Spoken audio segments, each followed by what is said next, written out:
Hello folks. Today I would like to talk about something that I feel needs to be addressed. This issue is far more of a threat than anything this country has ever faced before. This is not about starvation. This is not about poverty. This is not about hate crimes or rising crime rates. This is not about illegal immigration or the introduction of beliefs that firmly stand against everything America stands for. No. This is something much more sinister. This is about white people. Have you ever woken up in the morning thinking, "Man, I'm sure glad I'm white"? If you are like 77% of the United States, the thought has crossed your mind. If it hasn't, you are simply unaware of your white skin privilege. White skin privilege is undeniably the most oppressive force the world has ever known. It is the reason that whites can go to the store to purchase band-aids that match their skin color. It is the reason that white men will spend less time in prison than black men. It ensures that whites will never be harassed by police or followed around in stores. It is the reason that Asian people have to score 50 points more on their SATs than whites in order to go to the same college, and why white people are required to score 230 more points than black people. Ignore that last part. White privilege. It is difficult to believe that such an evil, destructive force can still exist today, even in our modern, enlightened society, but it's true. Now I need you to do something. I need you to get up from your seat, and I need you to look in the mirror. Ask yourself, am I white? I know it's painful. I know the pain all too well. Sometimes it is just simply too much to bear. You are standing at the precipice of oblivion. You want to scream, but no sound comes out, only a choked silence. You want to cry, but the tears won't fall. The breath escapes from your throat and leaves you reeling. Your vision fades and everything becomes blurry. You beg for release from your mayonnaise-complected prison, but there is none. It seems that all hope is lost, but remember, you are not alone, and there is a solution. Allow me to introduce you to the Sardonic system. The Sardonic system is a three-step process that allows you to destroy the chains of systematic oppression. No longer must we oppress others because of the whiteness of our skin. No longer will we have to wonder if our job was simply handed to us when it could have been simply handed to a lesser qualified individual.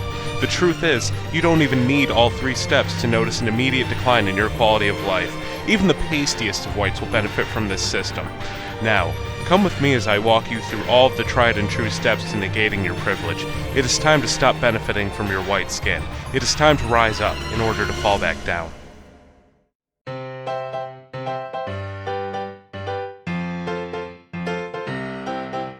If you are watching this, it means you are ready to take the first step to negating your privilege.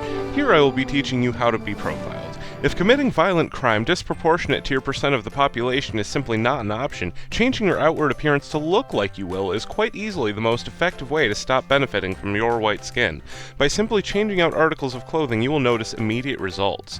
First and foremost, forget everything you know about wearing pants, as demonstrated here. You may be thinking, but that will expose my hindquarters. Never fear, friend. This can be offset by a winter jacket or a t-shirt so fucking large it looks like you're playing dress-up in your mother's clothes. But wait, what if you do not want to appropriate black culture? There are several alternatives to this style, and the possibilities are endless.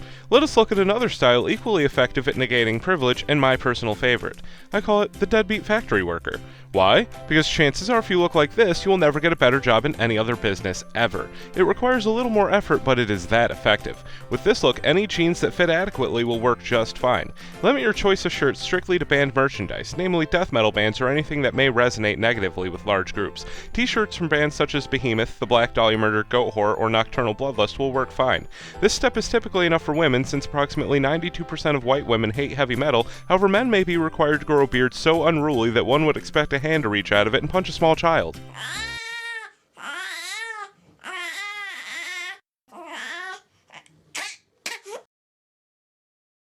Cock!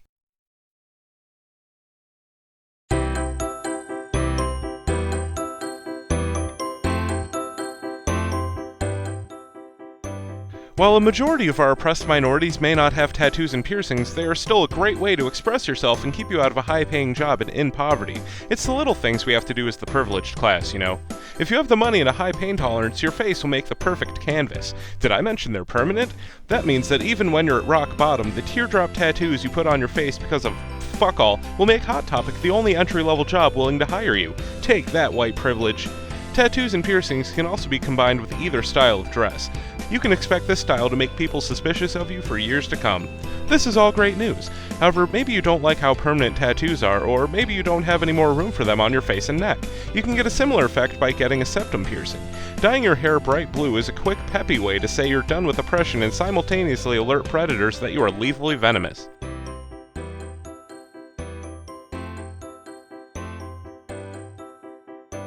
By now you are probably being profiled, frisked by police officers regularly, and may have even lost your high-paying job that you acquired simply by being white. Congratulations! This journey has been quite the difficult one. White privilege is so powerful that... Sardonic? What, Jimmy? I don't really know how What? Are you going to tell me that all I'm doing is teaching people how to not conform to the appearance of those in the upper echelons of society? That if white privilege was as powerful and discriminatory as the narrative dictates, that none of this would have any bearing? Jimmy, you are the problem. It has everything to do with being white, and you know it. I mean, only blacks are profiled by police and followed around stores. That's white privilege. Facts is facts, Jimmy. But Sardonic, around here... No, Jimmy, I'm not going to sit here and listen to you tell me that around here teenage white girls are more frequently shoplifters, so they're monitored more closely in stores, and that the same principle can be applied elsewhere. Those white girls get profiled because they watched my video, not because of any culture, class, or regional issues. Fine, Jimmy, you win. No one needs my system. There's already been a solution to racial profiling for the last 10 years. Actually, they've made a couple different brands of laundry detergent that'll do the trick.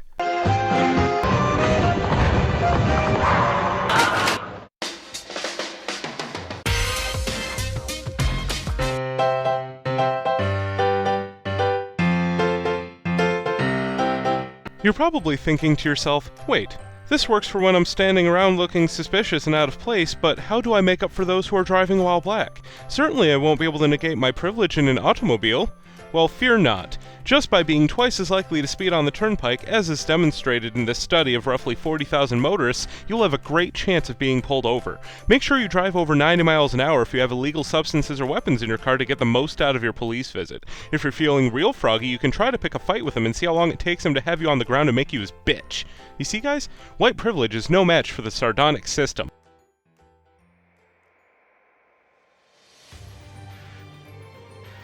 The reason this works is because there is no such thing as white privilege. It is a class privilege. George Orwell, author of Animal Farm, at one point said, "It is fatal to look hungry. It makes people want to kick you." And really, that is a fairly accurate claim. America is a capitalist society. As long as you have money, no one gives a fuck what color you are. Money is the reason O.J. Simpson got away with murder. Money is the only thing keeping Hillary Clinton out of prison.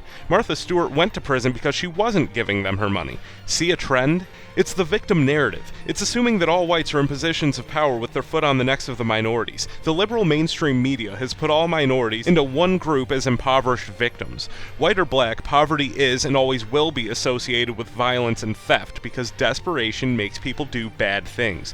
To add insult to injury, Black Lives Matter has been effectively chosen by the media to represent all black people.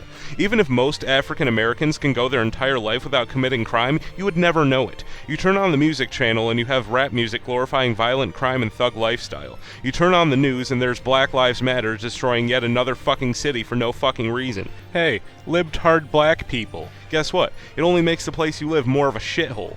These are the people painting a picture that represents your entire race. They are able to do that because you have given them the power to clutter every outlet with this garbage. It's the only shit anyone sees. Combine that with the victim narrative and you will never win. White privilege? What the fuck does bitching about white privilege solve? Just for fun, I want you to play a game. Find a nice sized list of all the privileges white people enjoy and replace the word white with the word rich white. Stop making it about race when it's about class. Wake the fuck up.